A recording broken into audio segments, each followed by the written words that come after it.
President Abraham Lincoln was also thinking of bold action 150 years ago when he said, "The dogmas of the quiet past are inadequate to the stormy present.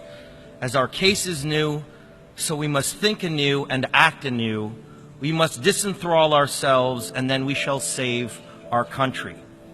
He was speaking before the U.S. Congress to confront the defining issue of his time, slavery.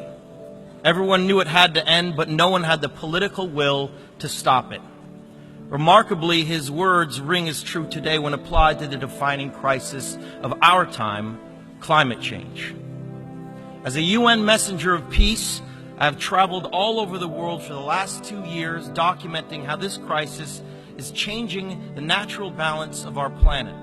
I have seen cities like Beijing choked by industrial pollution, ancient boreal forests in Canada that have been clear-cut, and rainforests in Indonesia that have been incinerated. In India, I met farmers whose crops have been literally washed away by historic flooding.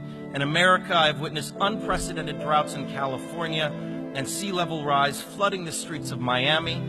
In Greenland and in the Arctic, I was astonished to see that ancient glaciers are rapidly disappearing, well ahead of scientific predictions. All that I have seen and learned on my journey has absolutely terrified me. There is no doubt in the world scientific community that this is a direct result of human activity, and the effects of climate change will become astronomically worse in the future. You know that climate change is happening faster than even the most pessimistic of scientists warned us decades ago. It has become a runaway freight train, bringing with it an impending disaster for all living things. Now think about the shame that each of us will carry when our children and grandchildren look back and realize that we had the means of stopping this devastation, but simply lack the political will to do so. Our planet cannot be saved unless we leave fossil fuels in the ground where they belong.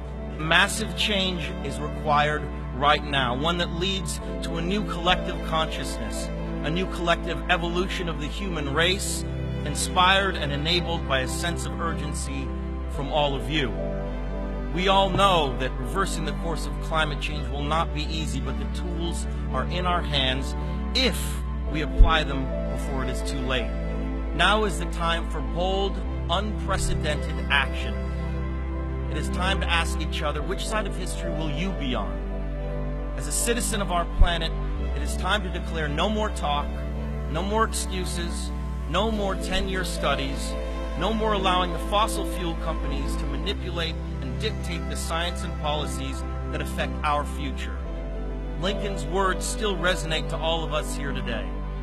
We will be remembered in spite of ourselves. The fiery trial through which we pass will light us down in honor or dishonor to the last generation. We shall nobly save or meanly lose the last best hope of Earth. That is our charge now. You are the last best hope of Earth. We ask you to protect it, or we and all living things we cherish are history.